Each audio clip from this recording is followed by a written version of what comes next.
రాష్ట్రంలో శాంతి భద్రతలు పూర్తిగా దెబ్బతిన్నాయి.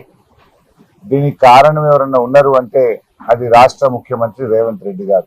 చేసిందంతా చేసి ఇవాళ ముఖ్యమంత్రి గారు శాంతి భద్రతల మీద రివ్యూ చేస్తారట.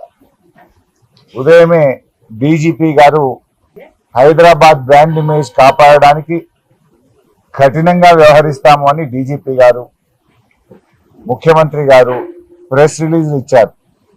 మరి నిన్న ఏమైంది? నిన్న గాంధీ గారికి టాయిలెట్ ఇచ్చి అడిషనల్ డీసీపీ గారిని ఎస్కార్ట్ గా పెట్టి 8 పోలీస్ స్టేషన్లు దాటించి మా కౌశిక్ రెడ్డి గారి ఇంటి వరకు తెచ్చి దాడి చేయించారే. మరి నిన్న ఏమైంది మీ లా అండ్ ఆర్డర్ అని అడుగుతా ఉన్నా. నిన్ను ఆపొచ్చు కదా. గాంధీ గారిని నిన్ను ఆపుంటే ఈ హైదరాబాద్ బ్రాండ్ ఇమేజ్ ఇంత దెబ్బతినేదా?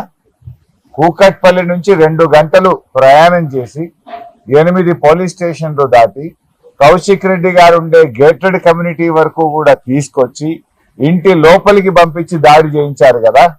మరి నిన్న ఏమైంది డీజీపీ గారు? మీరు ఎందుకు నిన్న యాక్ట్ చేయలేదు డీజీపీ గారు అని నేను అడుగుతా ఉన్నా. నిన్న నిజంగా నువ్వు యాక్ట్ చేసి ఉంటే ఈ పరిస్థితులు వచ్చేదా రాష్ట్రంలో? దీనికి కారణం రాష్ట్ర ముఖ్యమంత్రిది, ఇది డీజీపీ గారిది కాదా అని నేను అడుగుతా ఉన్నా. చేయాల్సిందంతా చేసి ఇప్పుడేందో సన్నాయి నొక్కులు నొక్కుతున్నారు. ముఖ్యమంత్రి దిక్కు, డీజీపీ దిక్కు. ఇంకేందో రివ్యూ చేస్తావు ఇలా మధ్యాహ్నం. ఏం రివ్యూ చేస్తావు? ఇంకా షూటింగ్ ఎట్లా కొట్టాలి, ఇంకెవరిని కొట్టాలి, ఎవరెవరి మీద దాడులు చేయాలని చేస్తావా? అసలు ఉందా ఈ రాష్ట్రంలో లా అండ్ ఆర్డర్ ఉందా?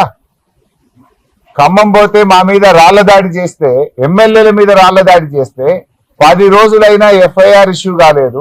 10 రోజులైనా ఆ గుండాలను ఇంతవరకు అరెస్ట్ చేయలేదు. నిన్నేం జరిగింది? కౌశిక్ రెడ్డి గారింటి మీద రాళ్ల దాడి చేసినటువంటి వాళ్ళకేమో రాచ మర్యాదలు.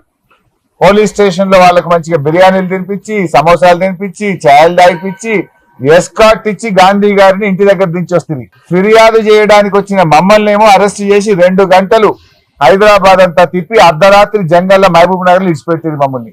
అసలు లా అండ్ ఆర్డర్ పోలీసులు వ్యవహరించే తీరు ఇదేనా నేను అడుగుతా ఉన్నా. అసలు రాష్ట్రంలో లా అండ్ ఆర్డర్ ఉందా అని అడుగుతా ఉన్నా. గతంలో బీఆర్ఎస్ ఎమ్మెల్యేలు మేము నల్గొండకు వెళ్తే డైరెక్ట్ గా మా బస్సు మీద కేటీఆర్ గారు మొత్తం 20 మంది ఎమ్మెల్యేలు ఉన్న మా బస్సుల మీద కోడిగుడ్లతో రాళ్లతో దాడి చేశారు. ఖమ్మం పోతే ఎమ్మెల్యేల మీద, బీఆర్ఎస్ ఎమ్మెల్యేల మీద దాడి చేశారు. సిద్దిపేటలో నా క్యాంపు కార్యాలయం మీద దాడి చేశారు. కౌశిక్ రెడ్డి ఎమ్మెల్యే గారింటి మీద దాడి చేశారు. ఏ ఒక్క విషయంలో నేను పోలీసు యాక్ట్ చేసిందా? ఎక్కడైనా అరెస్టు జరిగినాయా? ఇవాళ ఏమైపోయిందంటే మీరే ఈ రకంగా రెచ్చగొడతా ఉన్నారు.